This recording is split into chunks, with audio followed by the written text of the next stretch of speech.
안녕하세요 여러분, 도쿄민식입니다.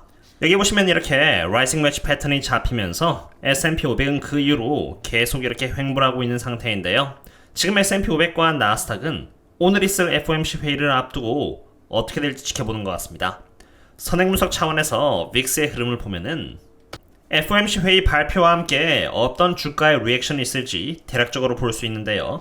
과거에 여기 CPI 때 그랬던 것처럼 FOMC 회의를 앞두고 Implied Volatility는 이렇게 마찬가지로 상승을 하고 있습니다.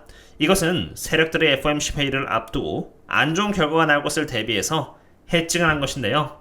FOMC 회의 결과가 예상대로 나오면은 이슈 해소와 함께 이렇게 Implied Volatility가 녹아내리면서 기계적인 반등을 보이게 될 확률이 높습니다.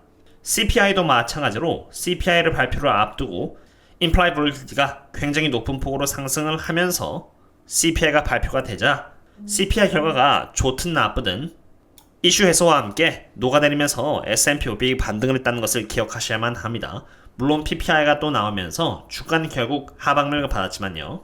그렇기 때문에 여기서 주의해야 할 점은 장이 상승으로 끝난다가 아니라 단지 Implied Volatility가 녹아내리면서 단기적으로 주가가 상승할 확률이 높다는 것이지 무슨 FOMC 회의가 결과가 좋았다 나쁘다 등으로 바로 결정된다는 의미는 전혀 아닙니다.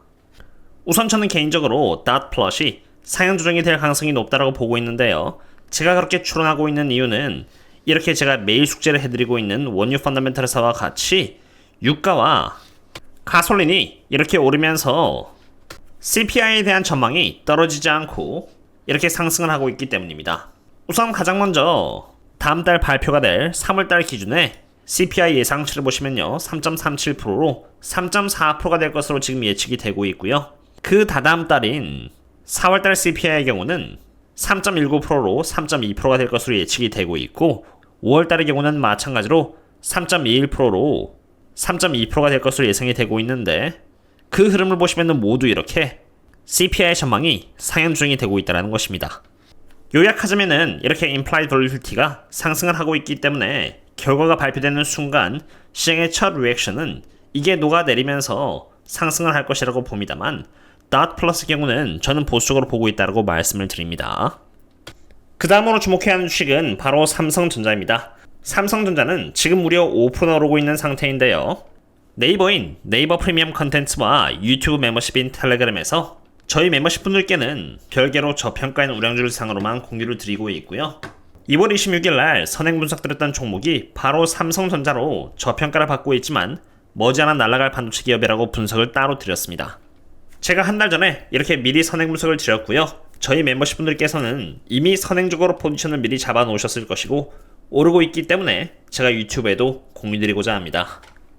보시는 것처럼 삼성전자는 오늘 5% 가까이 상승을 하면서 이렇게 브레이크아웃을 하였는데요.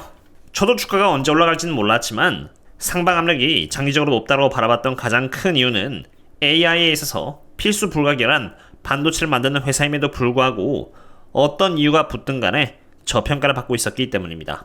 기본적으로 삼성전자와 같이 펀더멘탈이 우량한 기업의 경우는 저평가를 받더라도 장기적으로 결국 적정주가 멀티플에 수렴을 할 확률이 굉장히 높습니다.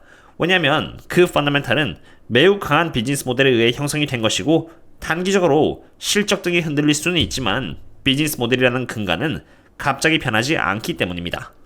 2월 26일 날 선행 분석 드렸을 때 그때 당시의 밸류에이션을 체크해 보겠는데요. 여기 보시면은 이렇게 삼성전자의 Price to Book Value 멀티플은 1.2배로 5년 평균 멀티플인 1.3배에 비해서 이미 이렇게 7%나 저평가를 받고 있었습니다. 여기 있는 상태였죠.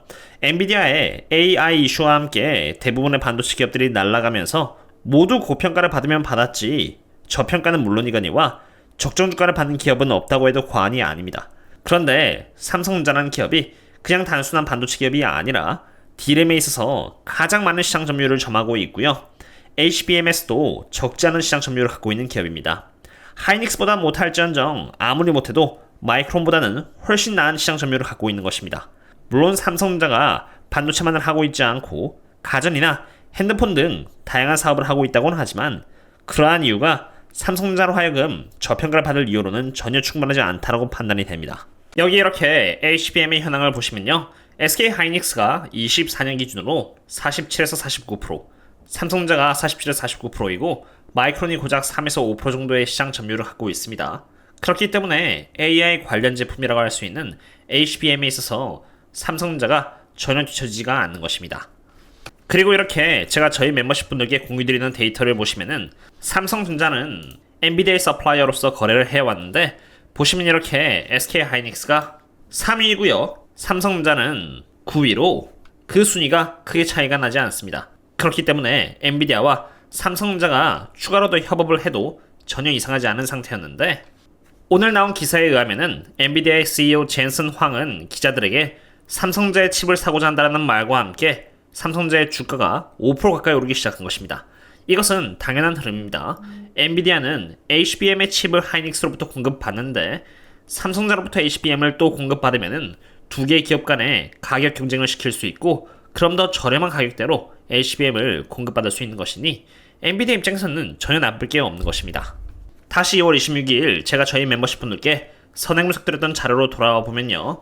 삼성전자의 펀더멘탈은 23년에 이렇게 약세를 보였지만 24년 이후에는 강세를 보일 것이라는 것을 확연하게 볼 수 있습니다.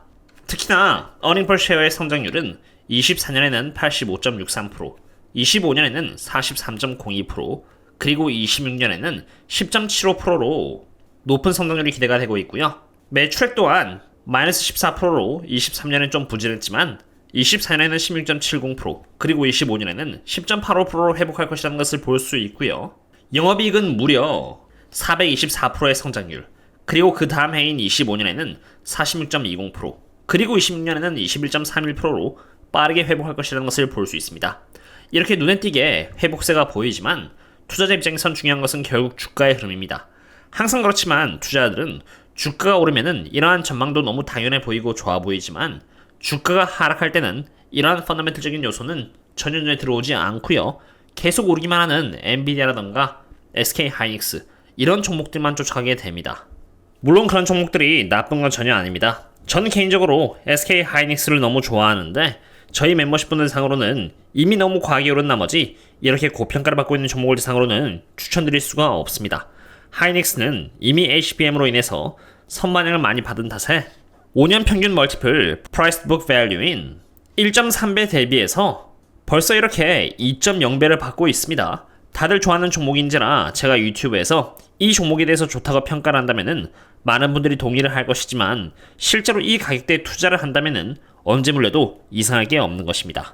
하지만 삼성전자는 어떨까요? 삼성전자는 오늘의 상승분을 포함해서 이제 이렇게 1.3배의 Price Book Value 멀티플을 받고 있고요. 5년 평균 멀티플은 마찬가지로 이렇게 1.3배로 딱 적정 주가 수준입니다. 즉 지금 5%가 오르고 있다곤 하나 여전히 고평가는 아닌 것입니다. 이런 기업이라면은 저는 자신있게 저희 멤버십 분들께 추천을 드릴 수 있고요. 그 외의 근거들을 모두 찾아서 공유를 드릴 수 있습니다. 제가 저희 멤버십 분들께 공유드리는 것은 그런 정보들 뿐만이 아닙니다. 여기 이렇게 다운받을 수 있는 자료는 제가 매년 4천만원씩 지불을 하고 사용하는 블룸버그 터미널에서 제공받는 정보 중 한 개인데 앞으로 삼성전자가 어떤 전망을 구체적으로 바라보고 있으며 주주 환원 등의 내용까지 담겨져 있는 정보들입니다.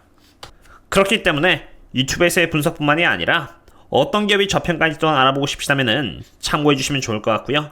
참고로 벌써 500장의 쿠폰이 전부 다 소진이 되었습니다. 몇몇 분들께서는 아직 사용하지 않으신 것으로 알고 있는데 다운받으신 쿠폰은 3월 31일까지 사용이 가능하고요. 사용하지 않으면 그냥 사라지는 만큼 많은 참고 부탁드립니다. 물론 저는 삼성전자뿐만이 아니라 다른 저평가 종목들 또한 훨씬 많이 다루고 있습니다. 그리고 특히 유가가 최근 급등을 함에 따라서 제가 미리 몇 달 전부터 선행 분석드렸던 종목들은 아주 좋은 모습을 지금 며칠 연속으로 계속 보이고 있는 상태인데요. 원유 쪽은 사실 아직 상승할 수 있는 폭이 한참 남았고요. 저는 개인적으로 워렌 버핏이 그러한 이유에서 옥시덴탈의 지분을 쓸어 모았다고 생각이 됩니다. 시간이 없는 관계로 유가 관련 저평가 종목들은 제가 나중에 기회가 될 때 다루도록 하겠고요. 자세한 업데이트는 텔레그램과 네이버 프리미엄 컨텐츠에 이미 남겨놓았으니 참고 바랍니다. 그리고 저는 멤버십 분들 뿐만이 아니라 최대한 많은 구독자분들을 위해서 네이버 카페 또한 이렇게 운영을 하고 있는데요. 이곳에서는 거시경제에 대한 요약과 공부를 하실 수 있도록 차트 분석 그리고 궁금하신 한국 주식 기업을 상으로 제가 밸류에이션을 무료로 해서 남겨드리는 등 많은 정보들을 제공드리고 있는 만큼 가입하신다면 도움이 될 것 같습니다. 오늘의 분석은 여기까지고요. 그럼 다음에 또 만나요. See you later.